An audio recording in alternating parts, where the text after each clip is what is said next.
¿Qué es un hogar? ¿Son 4 paredes en una gran ciudad, llenas de objetos caros pero vacías de calor? ¿O es un refugio, un lugar donde el corazón puede sanar y volver a latir sin miedo?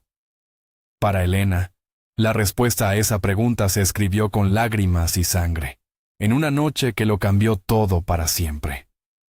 Esta no es una historia sobre un final feliz que se rompe. Es la historia de cómo, a veces, es necesario que todo se derrumbe para poder construir algo real, algo verdadero. Prepárate para un viaje emocional que te mantendrá en vilo hasta el último segundo. Elena era una chica de Asturias, con el olor a mar y a tierra húmeda grabado en la memoria. Huérfana desde niña, fue su abuela Carmen quien le enseñó a ser fuerte y a encontrar belleza en las cosas sencillas. Se mudó a Madrid para estudiar historia del arte, con más sueños que dinero en los bolsillos. Fue allí, en el bullicioso barrio de Malasaña, donde conoció a Javier. Él era todo lo que ella no era. Un consultor financiero seguro de sí mismo, 10 años mayor, con un apartamento de diseño en el señorial barrio de Chamberí. La deslumbró. Una noche, la defendió de unos borrachos en un callejón y Elena creyó haber encontrado a su príncipe. Pero su abuela, en su única visita a Madrid, lo vio claro. «Ese hombre no tiene voz propia, Elena», le dijo. «Escucha demasiado a su madre. Ten cuidado, que la rabia que guarda se la cobra siempre al más débil». El olor a nuevo del coche de alta gama se mezclaba con el aroma a talco del bebé. Elena sostenía a la pequeña Carmen contra su pecho, sintiendo el calor frágil de su hija. Acababan de salir del Hospital La Paz. Javier conducía en silencio, con la mandíbula tensa.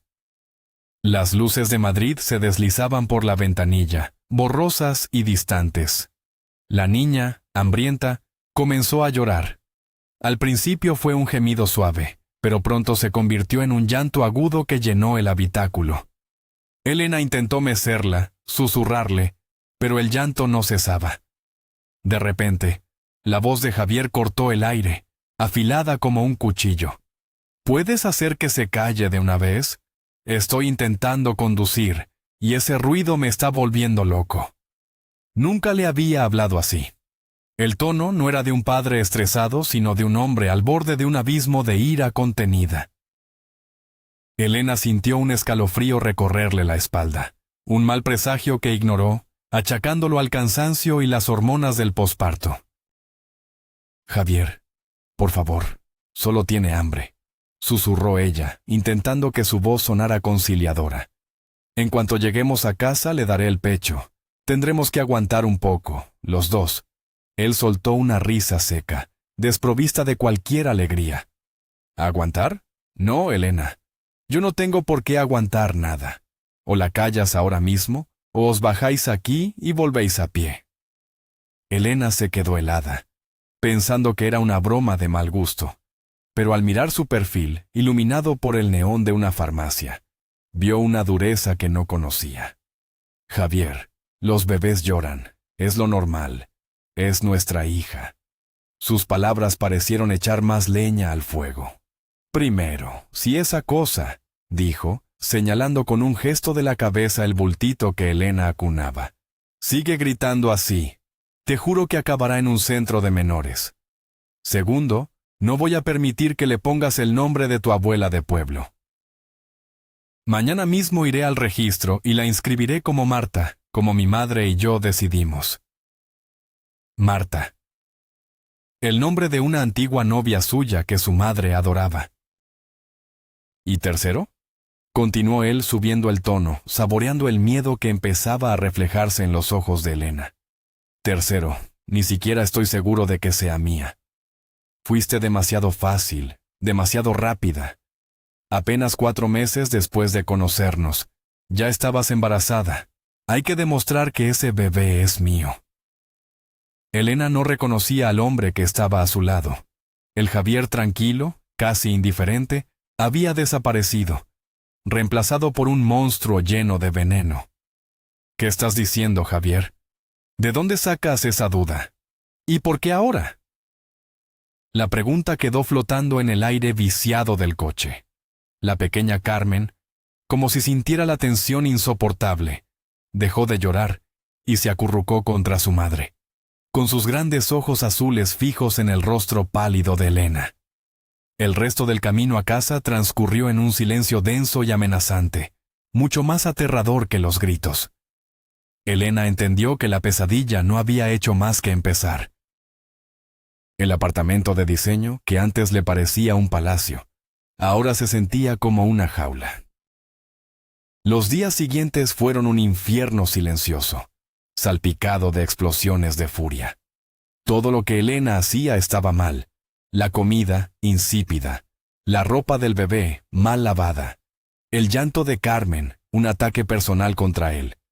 Una semana después del alta, la tensión estalló. Elena, agotada, había preparado una tortilla de patatas. Javier la probó, masticó lentamente, y sin mediar palabra, lanzó el plato contra la pared. Los trozos de cerámica y huevos se esparcieron por el suelo de la cocina. ¿Esto es lo que esperas que cene?, gritó. ¿Esta porquería? Elena, temblando, decidió que no podía más. Javier, tenemos que hablar. Solo ha pasado una semana desde que di a luz. No entiendo qué te pasa, qué ha cambiado. Él pareció estar esperando precisamente eso. Se acercó a ella. Sus ojos brillaban con una luz febril. Agarró su pelo con fuerza, obligándola a mirarle. ¿Quieres saberlo? ¿De verdad? Siseó. Su aliento olía a alcohol. ¿O prefieres contarme tú primero, eh? Cada palabra era una sacudida. La empujó contra la pared. El golpe seco le nubló la vista por un instante. Te recogí de la nada, una estudiante sin un duro, y en cuanto te viste con un techo seguro, te fuiste con el primero que pasó, ¿verdad? Elena apenas podía respirar. El dolor en el cuero cabelludo era agudo, pero el dolor en su corazón era insoportable. ¿De qué hablas, Javier? No he estado con nadie más. La niña es tuya. Tú mismo no querías usar protección. Su defensa solo enfureció más a la bestia. A mí no me mientas. Mis padres han hecho una prueba de ADN. ¿Me oyes? Mientras estabas en el hospital. Y la probabilidad de que yo sea el padre es del 0%. 0. El mundo de Elena se desmoronó. Una prueba de ADN. ¿Cómo? ¿Cuándo? Era imposible. Una mentira tan cruel, tan perfectamente diseñada para destruirla. Intentó razonar, aferrándose a un último hilo de esperanza. Eso no puede ser. Es un error. ¿Qué material usaron? Nadie tocó a la niña más que las enfermeras. No puede ser. No puede ser. La imitó con una voz chillona y burlona. Su rostro estaba congestionado por la rabia. ¿Crees que mis padres me mentirían? ¿Para qué? Una amiga de mi madre trabaja en la maternidad de La Paz. Vio que la niña no se parecía en nada a mí. Ella misma cogió unos pelos del cepillo y se los dio a mi madre. La amiga de su madre. La madre de Marta, su exnovia. La trampa era perfecta. En ese momento, Elena cometió el error de decir la verdad. ¿La misma exnovia que te dejó porque no soportaba a tu madre? El chasquido del golpe resonó en el apartamento. El dolor fue una explosión de luz blanca. Y luego, la oscuridad. Cayó al suelo, inconsciente. Lo último que oyó fue su grito. A Marta no la mencionas con tu sucia boca. Horas después, se despertó en el suelo frío de la cocina. La cabeza le palpitaba con un dolor atroz. Javier la arrastró del brazo hasta el sofá y le arrojó una maleta vacía. Tienes media hora. Coge tus cosas y las de tu bastarda y lárgate de mi casa. Y ni se te ocurra ponerla a mi nombre, o juro que os encontraré y no viviréis para contarlo. No tengo a dónde ir, Javier. No tengo dinero, sollozó Elena, mientras el mundo giraba a su alrededor. Una herida en su cabeza había vuelto a sangrar. Ese ya no es mi problema, dijo él, encendiendo un cigarrillo con una calma aterradora.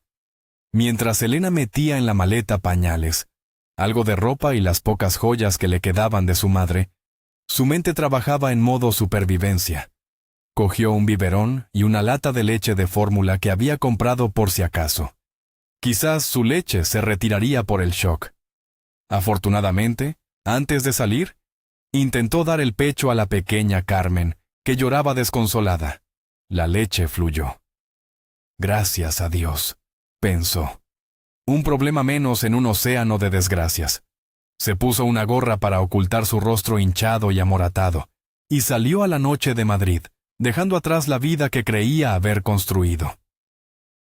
No sabía que el destino, su única defensa, ya estaba tejiendo una red de justicia para su verdugo y de esperanza para ella.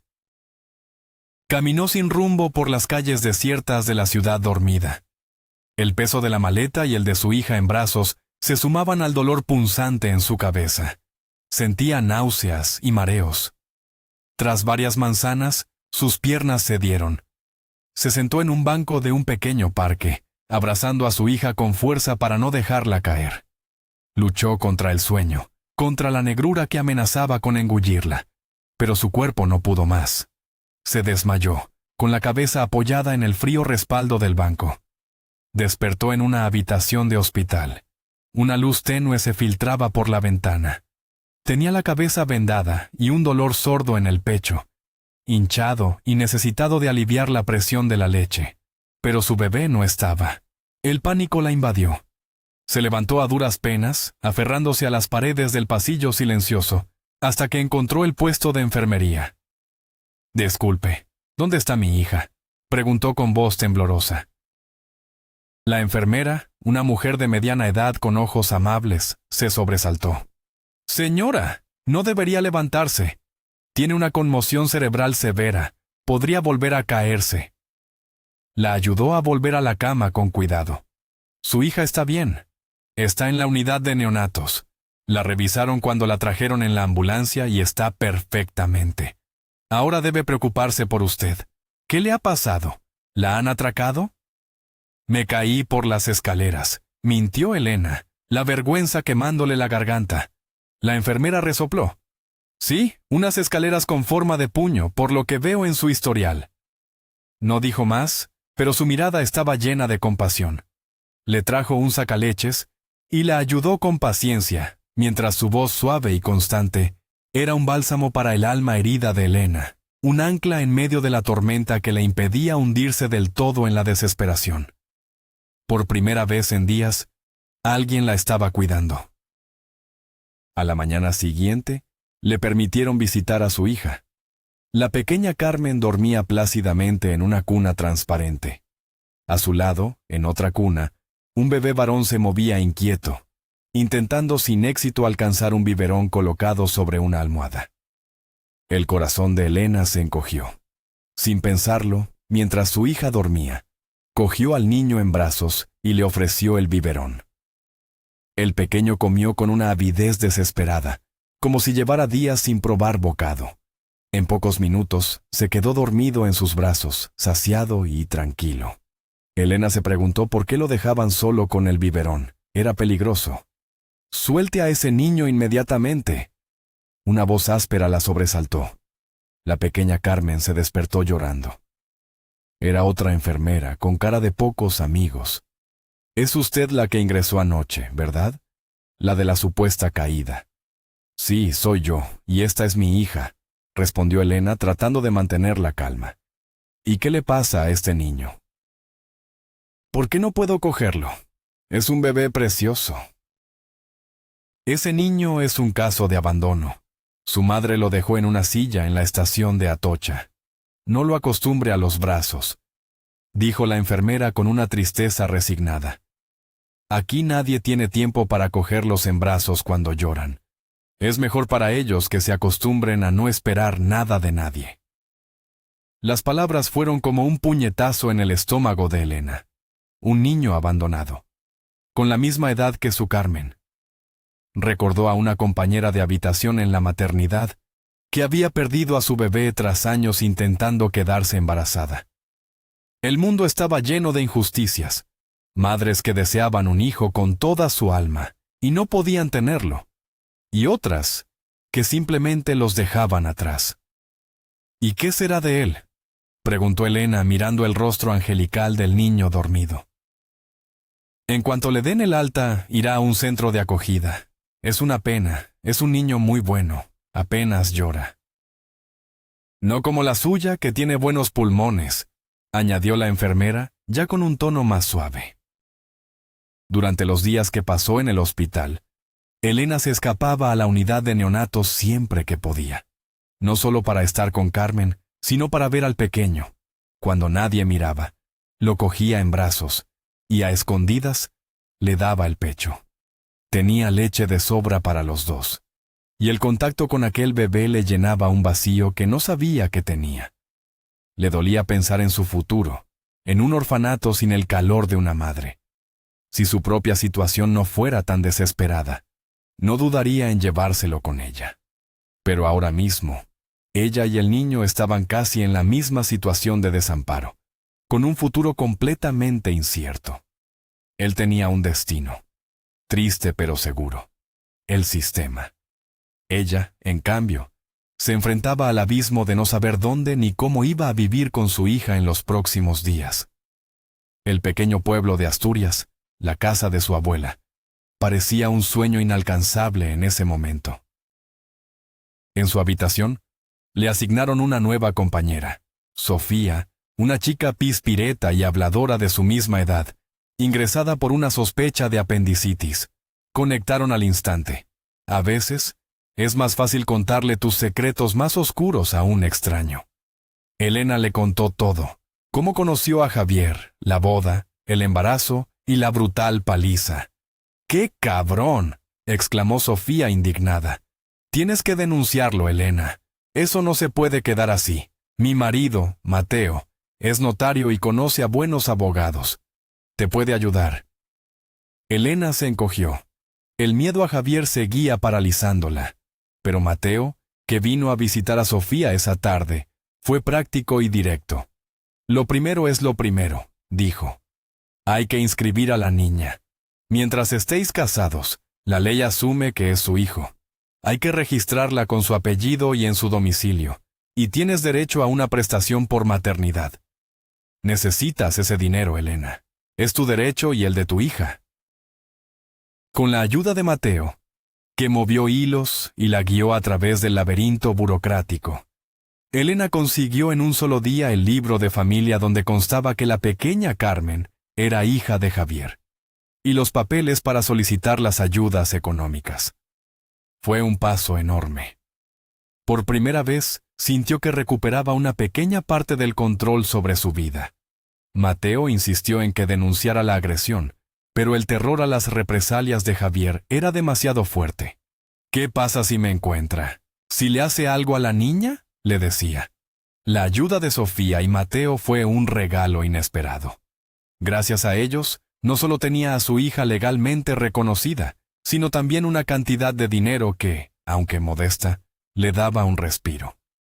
No era suficiente para vivir en Madrid, pero sí para empezar de cero en el pueblo. La decisión estaba tomada. Volvería a casa. Volvería a Asturias, al único lugar del mundo donde se había sentido segura. Una semana después, le dieron el alta. Se despidió de Sofía con un abrazo y la promesa de mantenerse en contacto. Fue directamente a la estación de Atocha, el mismo lugar donde habían abandonado al pequeño niño, y compró un billete de tren a Oviedo.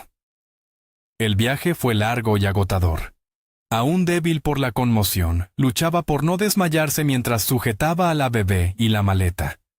Una mujer mayor sentada a su lado, viendo su estado, se ofreció a sostener a Carmen un rato. Elena, vencida por el cansancio, aceptó y durmió 1 hora. El primer descanso real en semanas. Desde Oviedo, un autobús la llevó hasta su pueblo. Al bajar, el aire fresco y limpio de la montaña la recibió como una caricia. La casa de su abuela estaba al final de un camino, rodeada de un jardín que se había vuelto salvaje. La hierba le llegaba a la cintura, pero a Elena no le importó. Tenía un techo. Tenía un hogar. «Hola, abuela. Ya he vuelto», Le susurró al retrato de Carmen que presidía la entrada. Tenías razón, como siempre. Pero no me regañarás, ¿verdad? Nos quedamos aquí una temporada, creo que para siempre. Se sorprendió hablando con ella como si estuviera viva.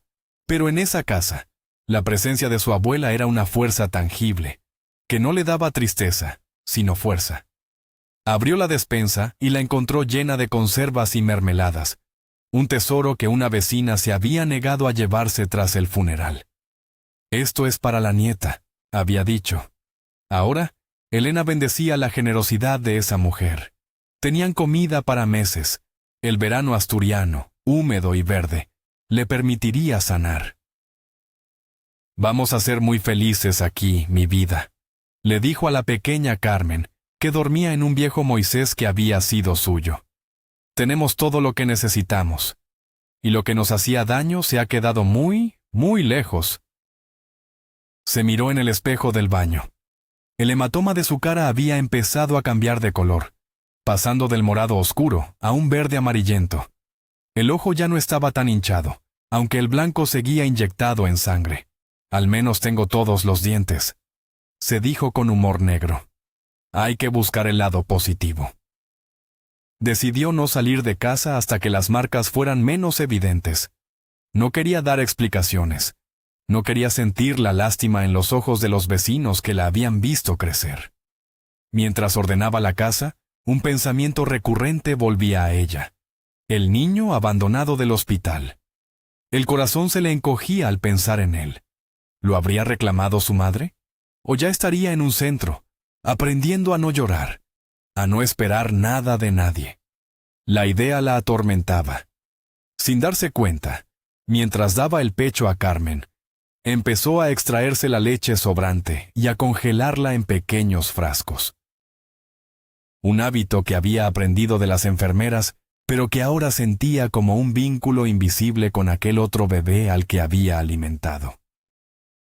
Llevaba 2 días encerrada, limpiando y poniendo orden, cuando oyó el chirrido de la verja del jardín. Estaba fregando el suelo de la cocina y no le dio tiempo a reaccionar. Una voz masculina y profunda resonó desde el porche. ¿Hola? ¿Hay alguien en casa? Vaya, vaya, ¿y esto? Cuando Elena salió, se encontró a un hombre alto, de unos 30 y tantos años, con su hija Carmen en brazos. El hombre la había encontrado en el Moisés, bajo la sombra de un manzano. El pánico se apoderó de ella. Suelte a mi hija ahora mismo. Déjela donde la ha encontrado. El hombre, sorprendido por su reacción, la miró con curiosidad. ¿Dejarla aquí, debajo de un árbol lleno de avispas? No me parece buena idea. ¿Quién es usted y qué hace en una casa que lleva meses cerrada con llave? Él la observaba con intensidad, y Elena fue consciente de que estaba viendo su rostro magullado. Yo soy la que debería hacer las preguntas, replicó ella a la defensiva. Usted ha entrado en una propiedad privada y ha cogido a mi hija. El hombre, con una calma que la desarmó, dejó a la pequeña Carmen sobre la cama del salón, rodeándola con cojines para que no rodara. Mi madre, Pilar, la vecina, me pidió que viniera a ver la casa. Le preocupaba que hubieran entrado ocupas. La dueña, Carmen, falleció, y su nieta no había vuelto por aquí. Elena se relajó un poco. Carmen era mi abuela, yo soy su nieta, Elena.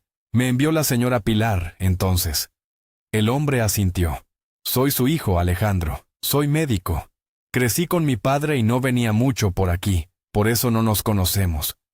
Solo entonces Elena se fijó en lo atractivo que era, y en cómo, a pesar de ser médico, no había hecho ningún comentario sobre sus evidentes heridas. La vergüenza la invadió y trató de taparse la cara con el pelo. «Fue tu marido, ¿verdad?», preguntó Alejandro sin rodeos, pero sin juicio en su voz. Su tono era clínico, casi distante. «¿Qué? No, ¿qué va? Me caí por una escalera», balbuceó Elena, la misma mentira de siempre. Él suspiró. «Elena, soy traumatólogo. Ese hematoma es el resultado de un puñetazo, no de una caída. Ocurrió hace unos 10 días. «¿11?», corrigió ella sin pensar, y luego se mordió la lengua. Se sentó en una silla, derrotada. Estuve en el hospital. Me trataron la conmoción. Estoy bien. No te pregunto para cotillar, dijo él, suavizando la voz. Necesito saber si recibiste la atención adecuada. ¿La niña? ¿Ella está bien? A ella no la tocó, nunca. Su reacción visceral pareció convencerle. De acuerdo. Le diré a mi madre que la casa está ocupada por su dueña, para que no se preocupe. No, por favor, le suplicó Elena. Si viene, me verá así. No quiero preocuparla ni dar explicaciones. Invéntate algo, por favor. Alejandro la miró pensativo. De acuerdo. Le diré la verdad que tú me has contado, que te caíste, que te da vergüenza que te vean así y que no quieres molestar. Vendrá igualmente, pero con una de sus pomadas milagrosas en lugar de con la Guardia Civil. Eso nos dará un par de días de margen hasta que... Bueno, hasta que tu cara parezca menos un mapa de carreteras. Elena no pudo evitar sonreír. A pesar de la situación, el sentido del humor seco de aquel hombre era un alivio. Gracias, dijo sinceramente. De verdad. Alejandro se dirigió a la puerta pero se detuvo. ¿Tienes comida, pañales, medicinas? Ante el silencio de Elena, que se sentía cada vez más abrumada, él asintió para sí mismo. Entendido. Le diré a mi madre que estás perfectamente. Nos vemos luego. Y sin más, se fue, dejando a Elena con una extraña mezcla de alivio y confusión. No todos los hombres eran como Javier. 2 horas más tarde, Alejandro volvió. Esta vez, la puerta estaba abierta. Entró cargado con varias bolsas de la compra que parecían pesar 1 tonelada. ¿Has desvalijado el supermercado del pueblo?, bromeó Elena. Ayuda humanitaria de mi madre, respondió él, dejando las bolsas en la mesa de la cocina. Te dije que no le dijeras nada. Tranquila, no le he dicho nada. Este paquete es de ella, dijo señalando una bolsa. Sopa de pollo y ternera guisada. Dice que es bueno para la leche, el resto es mío. Elena lo miró sin entender. ¿Y el resto qué es? El resto no es para ti, es para Carmen. A ver. Pañales, toallitas, cremas, ropa, un esterilizador de biberones, un termómetro de baño y un orinal. Terminó, sacando un pequeño orinal de plástico de una de las bolsas. Creo que para eso aún nos faltan unos meses, ¿no? Elena se echó a reír, una risa genuina que no había sentido en mucho tiempo. Era un gesto tan torpe y tan abrumadoramente amable, que rompió una de las capas de hielo que se habían formado alrededor de su corazón. No tenías por qué, dijo ella, ya más seria. Agradezco tu ayuda, pero no estoy acostumbrada a que te ayuden sin pedir nada a cambio, completó él. Ya, escucha, me preocupaba la niña. Si tu orgullo te impide aceptar esto, llamaré a servicios sociales. Tú eliges. Sus palabras eran duras, pero su mirada era sincera. Elena suspiró. De acuerdo, doctor. Gana usted. Llámame Alejandro, dijo él con una sonrisa. Y ya que estamos, ¿puedo tomar un café? Mi madre también ha metido un bizcocho en la bolsa. Dice que también es apto para la lactancia. Mientras Elena preparaba el café, Alejandro le contó su historia. Había vuelto al pueblo para cuidar de su madre, que estaba enferma. Él también había perdido a su familia.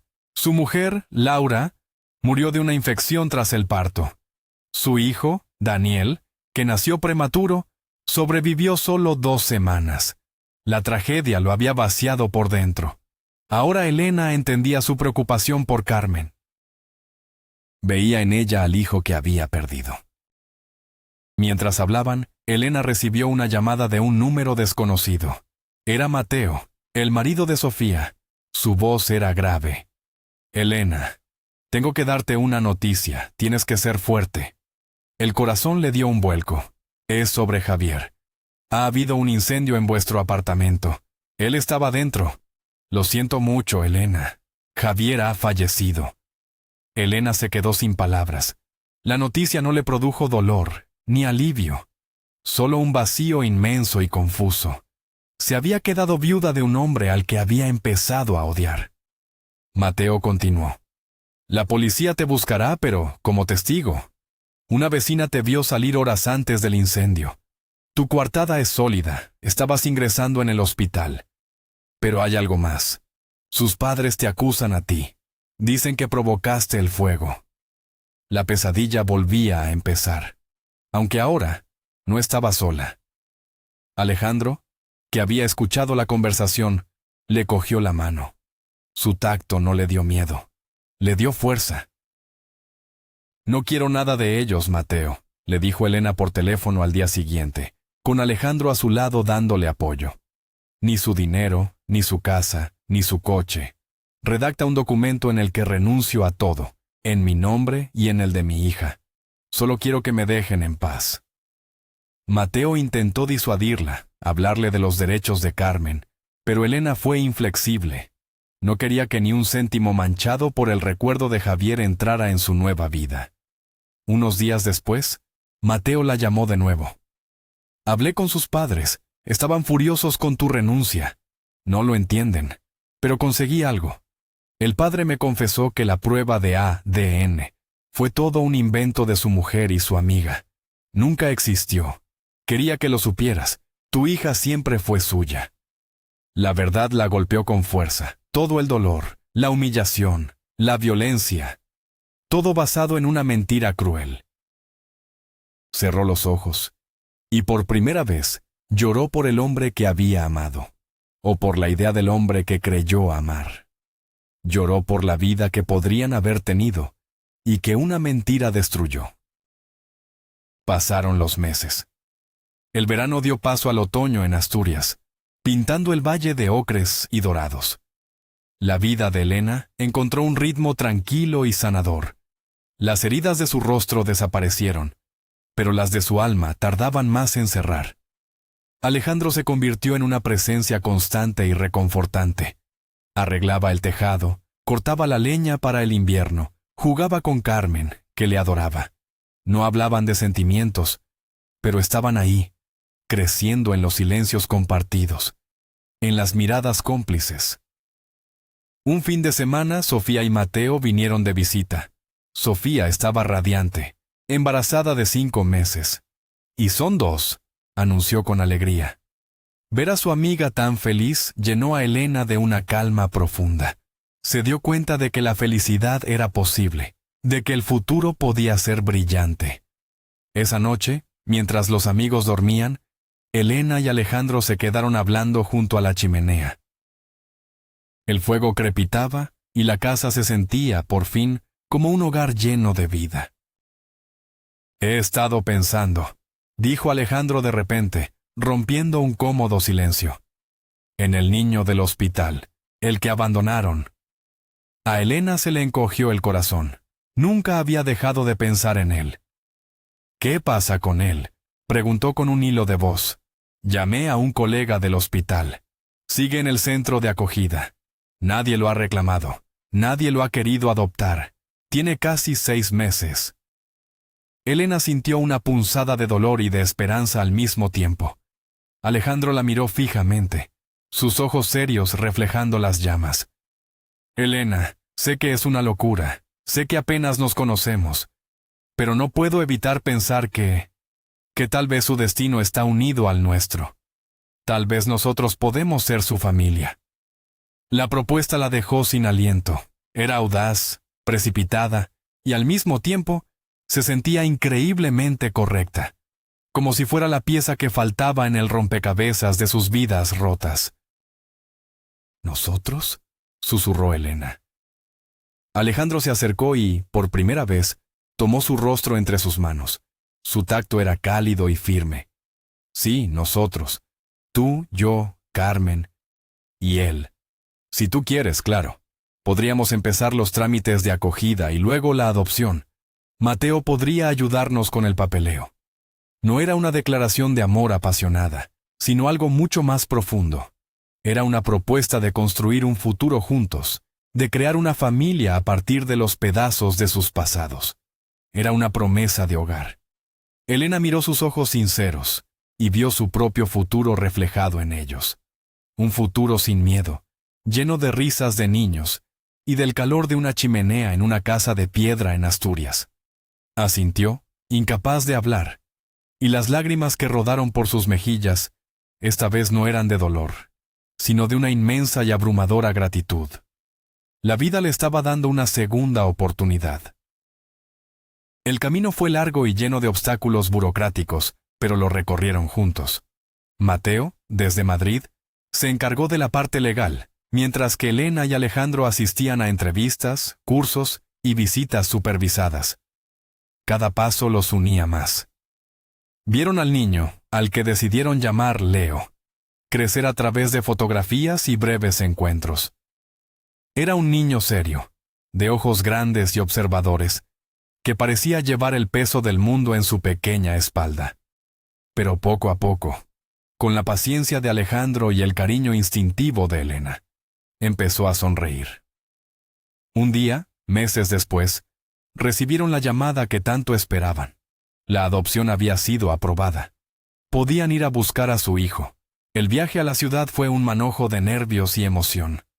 Cuando finalmente tuvieron a Leo en brazos, sin límites de tiempo ni supervisores, supieron que todo había valido la pena. Ya no era el niño abandonado. Era Leo, su hijo, su hermano para Carmen. La vuelta a casa fue un nuevo comienzo. La casa de la abuela Carmen ya no era un refugio para dos almas heridas, sino el hogar de una familia de 4. Una familia imperfecta y recompuesta, pero real y llena de amor. Una tarde de primavera, mientras los dos niños jugaban en el jardín y el sol calentaba las piedras de la vieja casa, Alejandro abrazó a Elena por la espalda. Mi abuela decía que la felicidad es como un jardín, susurró Elena, apoyando su cabeza en su hombro. Hay que arrancarle las malas hierbas, regarla cada día y tener paciencia para verla florecer. Alejandro besó su pelo. Pues tu abuela era una mujer muy sabia, porque nuestro jardín, Elena, está empezando a florecer de la forma más hermosa que he visto nunca. Y en ese momento, rodeada por el amor de su nueva familia, Elena supo que, finalmente, después de la tormenta más oscura, había encontrado su hogar. La justicia del destino no siempre es un rayo que castiga al culpable. A veces, es una suave llovizna que riega la tierra seca y permite que algo nuevo y hermoso crezca. Javier encontró su final en el fuego que él mismo encendió, consumido por su propia rabia. Pero Elena, expulsada a la oscuridad, encontró la luz en la bondad de los extraños, en la fuerza de sus raíces y en un amor que no buscaba, pero que la encontró a ella. Su historia nos enseña que un final puede ser, en realidad, el más inesperado de los comienzos. El verdadero hogar no es el lugar de donde vienes, sino el lugar donde por fin sientes que perteneces. Gracias por acompañarnos en este intenso viaje. Si esta historia te ha emocionado, por favor, dale a me gusta, suscríbete al canal y comparte tu opinión en los comentarios. Nos encantaría leerte. ¿Crees en las segundas oportunidades? ¿O piensas que el pasado siempre nos acaba alcanzando?